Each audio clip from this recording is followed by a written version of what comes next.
वैभव और लक्ष्मण भाई जिताइले सीरीज कहले Shreyas Iyer.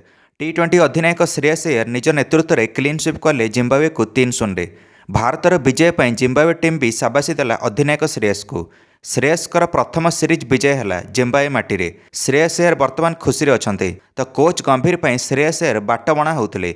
Bharat back to back दुईटा सीरीज हारीगला या नेतृत्व में। प्रथम आयरलैंड ठार इंग्लैंड ठार बहुत सारा बदली करते कोच गंभीर नेतृत्व में एणिकी अधिनायक श्रेयस। आ टी20 विश्व चैंपियन भारत निजर नंबर 1 स्थान हर बसला किंतु जिम्बाब्वे गस्तर बीबीएस लक्ष्मण आसिले एणिकी स्टैंड बाय कोच रूप से। आ लक्ष्मण मार्गदर्शक पलटिले श्रेयस पई। आ श्रेयस तो प्रथम भावुले एणिकी प्रभ सिमरन सिंह को ओपनिंग कराइबे जिम्बाब्वे सीरीज रे, किंतु कोच लक्ष्मण कहले जे प्रभ नुहे बर्तमान वैभव सूर्यवंशी को ओपनिंग करिया कथा। आ सबुजाक मैच रे वैभव ओपनिंग करिले ए प्लान टी काम आसिला। श्रेयस अय्यर कहले सीरीज आरंभ शेष जाए आमे सब मैच एक तरफा जितिलु जिम्बाब्वे विपक्ष में। प्रथम टी20 7 विकेट जीतिला भारत जिम्बाब्वे विपक्ष में। आ द्वितीय टी20 90 रन जीतिला। अंतिम टी20 35 रन जीतिला।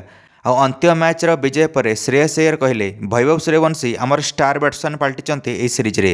वैभव अंतिम टी20 मैच रे 81 रन इनिंग्स खेले मात्र 49 बॉल जिते भारत प्रथम बैटिंग करथिला। आ समुदाय 3टा मैच मिसेकी वैभव सूर्यवंशी समुदाय 151 रन संग्रह करिले जिम्बाब्वे सीरीज रे। आ सर्वाधिक रन स्कोरर पलटि गले भारत पई। आ प्लेयर ऑफ द टूर्नामेंट भी वैभव पाइले जिम्बाब्वे गस्तरे। वैभव सूर्यवंशी सबुठ युवा वयस्क बैटर पलटिले जे गोटे टी20 सीरीज रे 2टा अदस्तक लगेले। प्रथम टी20 रे और अंतिम टी20 रे मात्र 15 वर्ष बयस रे भारत पई एक कारनामा करिले वैभव। तो श्रेयस अय्यर कहले वैभव थिले बोली मोर आत्मविश्वास पुणी आउथरे पळै आसिला कैप्टेनसी करिया पई भारतर। एणिकी वैभव आमको तागड़ा स्टार्ट दौले। जिम्बाब्वे सीरीज रे सबुठ बेसी छक्का मध्य वैभव को बैटरू आसिला। वैभव सूर्यवंशी 9टा छक्का मारिचंती जिम्बाब्वे सीरीज रे। श्रेयस कहले वैभव 200 स्ट्राइक रेट रे बैटिंग करचंती समुदाय ओपनिंग रे आसिकी। प्रथम ओपनर अभिषेक शर्मा बैट्रु रन आसुनी गत 5टा इनिंग्स किंतु वैभव सूर्यवंशी अन्य आड़े मेकअप करदे द्वितीय ओपनर साजिकी जिम्बाब्वे सीरीज रे। वैभव सूर्यवंशी अंतिम मैच रे बड़ प्रभाव पकाइले। जिम्बाब्वे विपक्ष अंतिम टी20 रे वैभव का बैट एणिके डबल स्पीड चलला।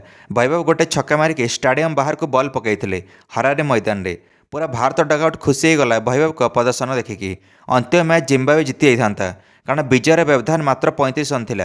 अंतिम मैच रे केवल वैभव को छाड़देले बाकी सीनियर बैटर केही भी 30 रन अतिक्रम कर पारे भारत पई।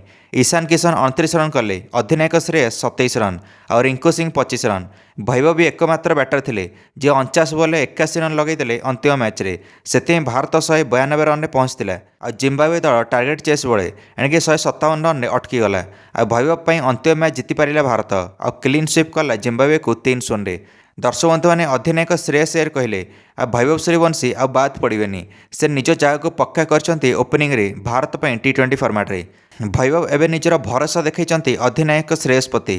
नेक्स्ट टार्गेट होची एशियन गेम्स रे गोल्ड मेडल जितिबा भारत पई जहाँकि अक्टोबर मासरो खेल जीव। वैभव सूर्यवंशी एवं सेठी मध्य चयन हेबे। अंतिम मैच रे मैन ऑफ द मैच पाइले 81 रन करके। आ प्लेयर ऑफ द टूर्नामेंट पाइले सर्वाधिक रन करके वैभव। दर्शक बंधु मैंने ट्रॉफी धराइले वैभव बॉलर अशोक शर्मा को श्रेयस अय्यर एणिकी जिम्बाब्वे सीरीज रे विजय पर भारत टीम परंपरा को बजाय रखिले अधिनायक श्रेयस जहाँ तत्कालीन अधिनायक MS धोनी ठारू चली आसुछि। MS धोनी ट्रॉफी जीतिकी सर्वप्रथमे युवा खेली को धराउथिले। विराट भी से काम करी आसुथिले निज समय कैप्टेन बड़े। रोहित शर्मा मध्य निज नेतृत्व में परंपरा बजाय रखिले युवा खेली को ट्रॉफी धराई। हार्दिक पांड्या अधिनायक सूर्यकुमार यादव एमाने मध्य युवा खेली को ट्रॉफी धराउथिले जीतिकी। एवं श्रेयस अय्यर मध्य प्रथम सीरीज विजय पर युवा वैभव और अशोक शर्मा को ट्रॉफी धराइले। श्रेयस अय्यर कहले जिम्बाब्वे विपक्ष में सीरीज टी जितिया एणिकी बहुत ही छोट मन लगुव बहुत जन को, किंतु यह सीरीज जितिया मो पे गुरुत्वपूर्ण थिला। यह पुणी आउ थे भारत टीम रे संपूर्ण एकता फेराई आनी। तो दर्शक बंधु मैंने कौन लगुच गत थर जमी भारत एशियन गेम्स रे गोल्ड मेडल जीतिला 2023 रे सेतल मध्य कोच लक्ष्मण थे। एथर मध्य आगामी एशियन गेम्स रे एणी कोच लक्ष्मण रहिबे आ अधिनायक रहिबे श्रेयस। कौन लगुच लक्ष्मण और श्रेयस को जोड़ी पुणी आउ थे भारत को जिताई देव कि गोल्ड मेडल 2026 रे। जदि एमती हुए वैभव सबुठ युवा खेली पलटि जे जे गोल्ड मेडल जीते भारत पई मात्र 15 वर्ष बयस रे।